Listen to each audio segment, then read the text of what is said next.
Hi everyone, it's Alien Butler Blunders and welcome back to another video today. I've done a previous video about Batman comics and DC comics. I wanted to share with you some of the wonderful Marvel comics I got as well over Christmas this year and I've been reading in the past months. There's a whole range of comics here from kind of more aged ones to more recent ones. So let's get into it. Daredevil is a character I don't have too much experience with. I know they did a TV series, but I could never quite get into it. But it's just an absolutely stellar comic book. This one, it's quite a large volume. It's by Millar and Mazzucchelli. So this is kind of the kind of 80s style. So 1987 it says there. So it's kind of premier 80s style, quite retro style, kind of print quality.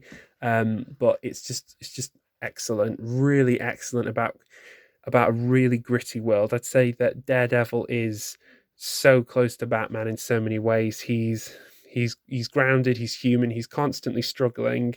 But I'd say in some ways Daredevil's unique and interesting. Daredevil is a disabled hero. He's a working hero. He's a lawyer.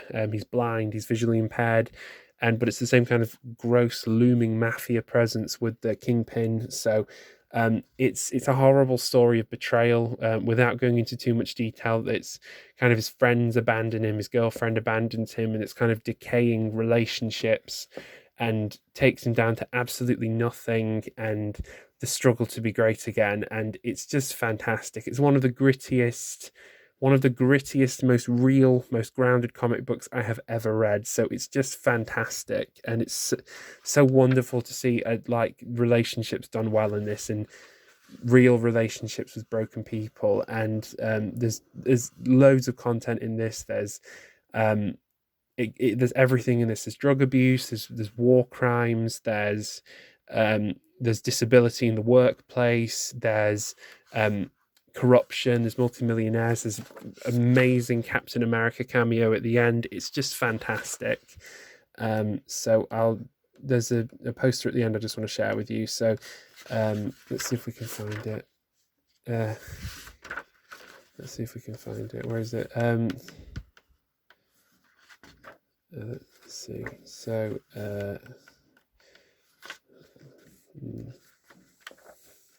so it's supposed to be Daredevil meeting up with his girlfriend again, and she's kind of a heroin addict, in a really desperate place. So it's just amazing to see a story talk about something as real and as taboo as that. And drugs is a theme they do at several points through it. So it's just a tragic story, and it's done just fantastically well. And yeah, I'd highly recommend this Daredevil collection. So next on off, there's the Ultimates. So this is kind of a pre-MCU Marvel universe. I found it quite.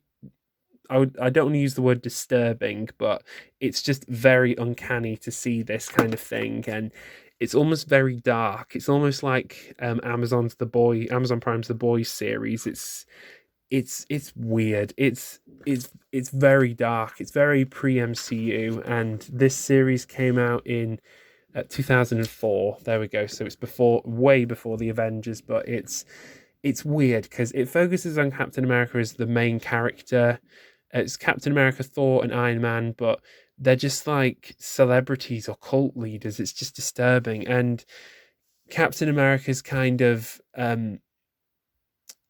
it's so weird. And without going into detail, Captain America is in like a relationship with the Wasp, and there's some weird thing going on with Ant-Man being a supervillain without spoiling it, and Thor's kind of a delusional Christ cult leader, and Iron Man's in a relationship with Black Widow, and there's this stuff with the Hulk, really dark stuff with the Hulk, and it's just strange. It's just really dark and disturbing, and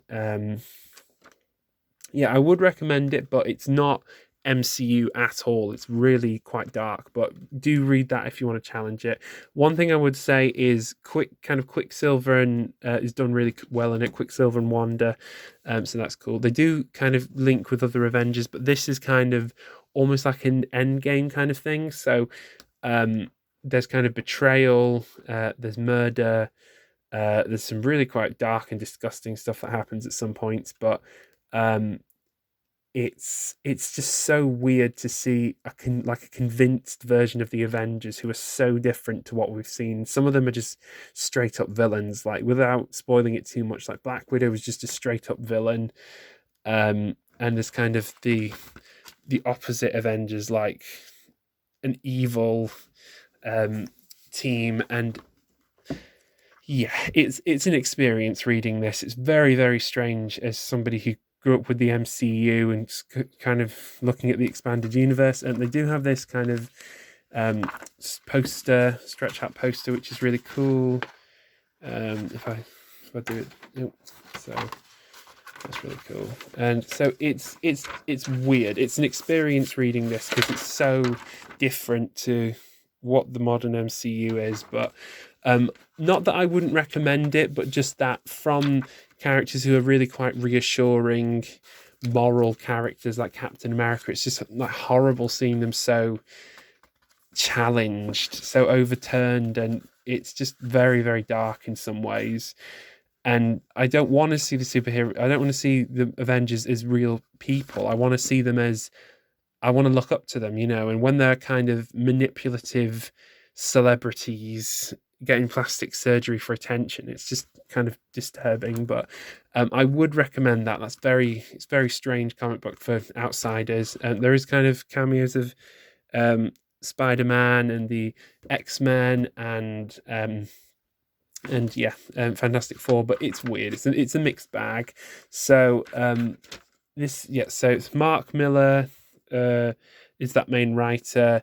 There's a few different names in there. Brian Hitch, that's the main art style. So yeah, it's weird. Captain America is my favorite Marvel character. I think he's just very pure man. He's very spiritually, morally pure. He's just a belief in justice and just personal conviction and heroic conviction. It's just fantastic. And so it's just strange and disturbing to see him in a story which challenges them so much as celebrities, but it's weird.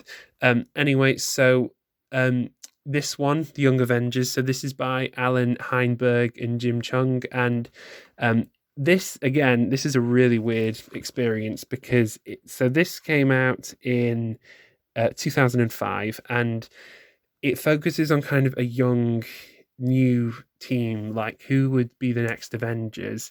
And again, this is all pre-MCU stuff, and it's weird because you've got characters like the Patriot, who's like a new Captain America, kind of a bitter black Captain America. There's Hulking, who's kind of a weird Hulk derivative. There's Wiccan, who's kind of like a Thor inheritor, and there's, instead of Iron Man, we have kind of this weird Vision Iron Lad thing going on. There's kind of Cassie Lang, kind of Ant-Man's daughter,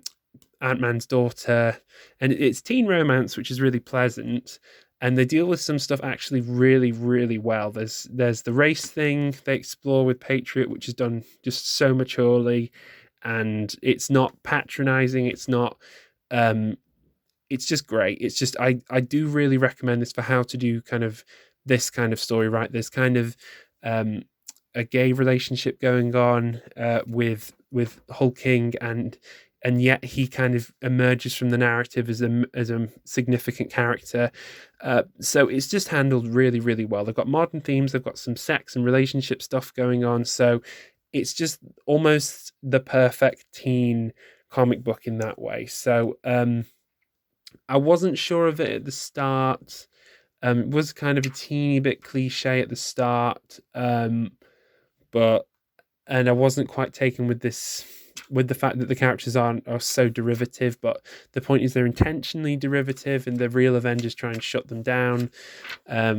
So it took a while to kind of pick up, and it involves Kang the Conqueror, which is he's relevant because of the Quantum Mania Ant-Man film that's come out. But this is my first impression of Kang the Conqueror. I did see him from Avengers Assemble. Is it Avengers Assemble? No, Avengers Earth's Mightiest Heroes, when he was done really well. So, and I do love the Vision as well, kind of before WandaVision. So, I don't know. It's just cool. There's kind of Ant-Man's daughter, and kind of some. Of course, they fit in the kind of sex appeal stuff. I mean, that is a tiny bit weird considering the characters are like 16, but 15 or 16. But other than that, they are teenagers. They're exploring who they are, what their sexualities are. So, and it's just quite powerful stuff, really. The ending was a bit. I was unsure about the ending, but without spoiling it too much. It's just well worth a read. It's so different to a lot of stuff you see nowadays. I'd say it is better than absolutely anything that has come from Marvel in the past few years. It's not preachy. It's not condescending. It's not preachy. It's not arrogantly self-entitled with its beliefs. It's just a fantastic teen story. So yeah, finally I was going to talk about the Uncanny X-Men, this comic book, The Cruelest Cut, I've read. So this is by let's find some names for you. This is by Chris Claremont, and when did this come out? This came out in 2005. So again, these are all kind of early 2000s comic books. There's a story with kind of Wolverine's kind of cloned daughter thing. I don't know. It's X-Men is very weird because sometimes it's done amazingly well, sometimes it's done very poorly. Sometimes the story is just ridiculous and the characters are just absurd. But sometimes it's very real and very grounded. It's just really difficult. Like most X-Men stories, this has a problem where it has kind of way too many characters for its own good. And it kind of introduces new characters. So I will admit I did find this quite difficult to get through. I think that the kind of core X-Men characters are really, really cool. Wolverine's really, really cool. They've got some Cyclops stuff which is quite good.